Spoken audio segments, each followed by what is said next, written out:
싱킹 브리지 타임즈 2025년 2월 7일자를 진행하도록 하겠습니다. 오늘의 편집 내용입니다.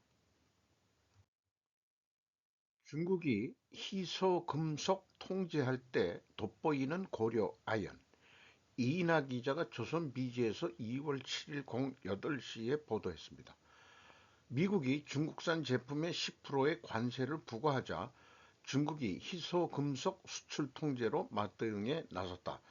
정부는 중국의 희소금속 수출 통제가 국내 산업계에 어떤 영향을 미칠지 예의주시하고 있다. 다만 일부 희귀금속은 고려아연이 국내에서 생산하고 있어 큰 타격은 없을 것으로 보고 있다.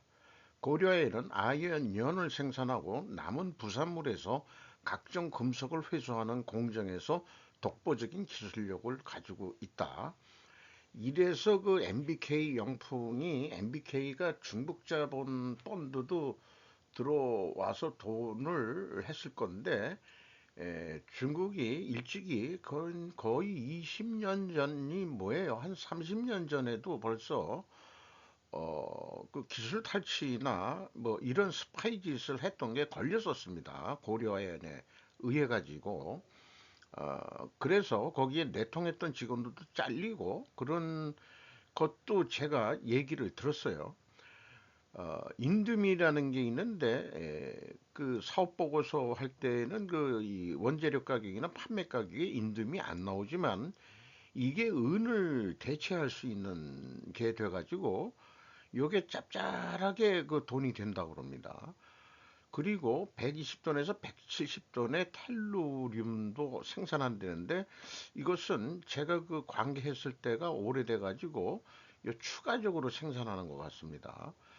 구리광석 1000톤에서 1kg 정도밖에 안 되는 희귀 금속으로 나와 있네요.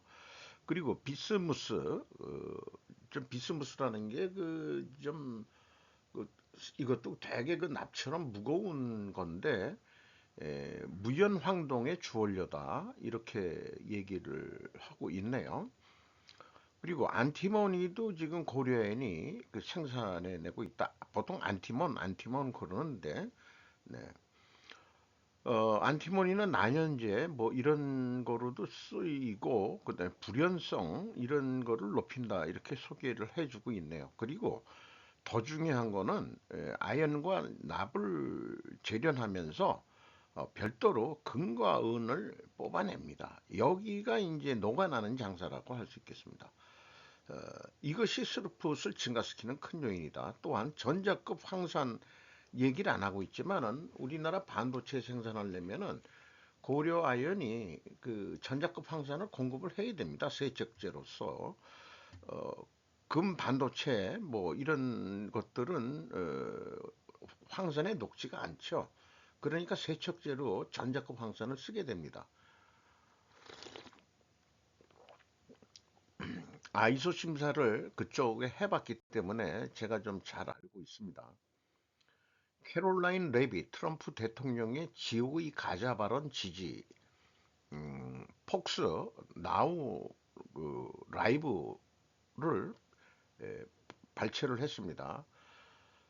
미국이 가자 지구를 점령할 것이라고 발표한 후 랜드폴 상원의원은 트럼프 유권자들이 기대했던 미국 우선주의 원칙을 배신할 것이라고 주장하며 반대 입장을 표명했다는 식으로 그 설명은 에, 좀 부정적인 그 상원의원 여기에 그 이 반대 입장을 한 랜드폴 의원의 얘기를 좀 소개를 하고 있고요. 그 다음에 이제 그 루비오 국무장관이 화요일에 가자는 하마스로부터 자유로워한다. 이런 것도 소개를 했습니다. 오늘 포터스가 공유한 바 같이 미국은 가자를 다시 아름답게 만들 준비가 되어 있다. 우리의 추구는 모든 사람에게 이 지역의 지속적인 평화 중 하나이다. 브리핑을 하는 모습입니다. 그 레빗, 캐롤라인 레빗이. 그래서 다른 표현으로 하면은 미국이 고립주의에서 확장주의로 가는 거 아니냐 이런 이제 견해들이 나오고 있습니다. 그리고 그 레빗은 트럼프 대통령이 틀에 얽매이지 않는 아이디어이기 때문에 자기는 지지한다. 이렇게 개인적인 소견도 얘기했고, 그 질문들이 들어오는데 이 팔레스타인 가자 지구 붕괴된 이런 폐허가 된 건물을 보면서 팔레스타인들이 여기에서 지금 살 수는 없을 거다. 인프라 시설이 도시 인프라 시설이 하나도 남아 있지 않는데 그러니까 이집트하고 요르단에 그 거기서 받아주는 거를 지금 하고 있으니까 글로 이주를 해라. 유대인은 2000년 동안이나 세상을 떠돌아다니고 살았는데 그건 뭐 한 180만 명 가지고 그 정도 뭐 인류애가 어떻고 뭐 그런 거를 왜 미국한테 따지냐. 어쨌든 가자 지구를 이 개발을 하겠다. 딱 100% 미국 동만은 아니다. 어, 여러 나라들이 개발을 해도 되지 않겠냐 이런 얘기예요. 그래서 뉴스위크 일본판에서는 미 민주당 이것은 인정 청소다라고 트럼프 씨를 비판했다. 세계는 제국주의와 같은 힘에 의한 지배의 시대로 되돌아갔을까? 라는 제목으로 했는데 미 제국주의 맞습니다. 한국의 부처와 기업들 보안 문제로 딥시크 차단, 지은 기자가 코리아 헤럴드에서 보도했던 내용인데요. 어쨌든 정부에서 이게 그 뭐 기술 절취라든지 정보들이 빠져나갈 수 있는 거기 때문에 다 이 딥시크를 차단하는 거로 그렇게 그 행정부가 그 의사결정을 하고 많은 기업들에서도 그거 하지 마라. 대기업에서도 그렇게 이제 얘기가 됐다는 거예요. 요거야말로 확실한 반중 정책을 보여줘서 이거 단결해서 반중 정책으로 가야 됩니다. 이거.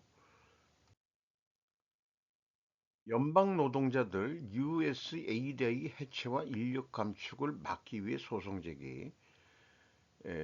미국 외교서비스협회 부회장 랜디 체스터가 소송을 행정부와 그 다른 구성원들 상대로 소송을 하겠다라고 발표를 했는데 또 이 USAID가 해외에서 체결한 계약도 중단 지금 시킨다. 그리고 그 일단은 USAID를 폐쇄하는 거로 되어 있습니다. 그런데 한국은 이 정부 효율부처가 마스크한 마스크한죠 머스크한테 맡기기 전에 그 이번에 그런 부서를 만들어 가지고 그 하고 있습니다만은 이 정부 효율에 대해서는 한국이 한 수가 앞이 냅니다. 그 왜 그러냐? 우리가 IMF를 당했기 때문에 그때 행정부도 규제 뭐 이런 거 등등 해가지고 행정부를 팍 줄이는데 성공을 했었다고 그래요.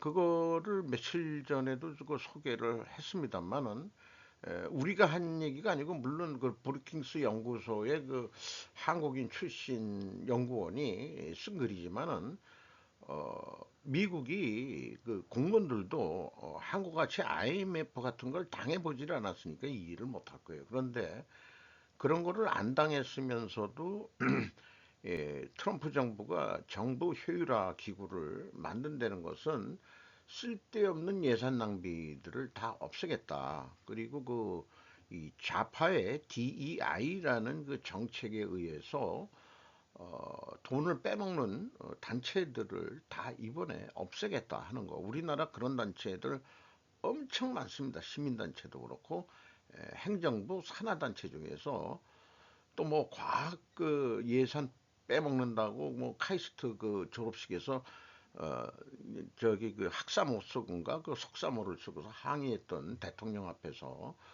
삿대질해가면서 제재를 당한 거 가지고 뭐 그것도 인격모독이니 어쩌고 저쩌고 있는데 그 진짜 예산 낭비하는 기구들이 저는 있다고 봅니다. 음, 뭐 미국만이 아니고 우리나라도 그 예산을 그 꽃감 빼먹듯이 꼭꼭 빼먹는 그런 조직들을 없애야 된다고 생각합니다. 많아도 너무 많습니다. 그런 기구들이.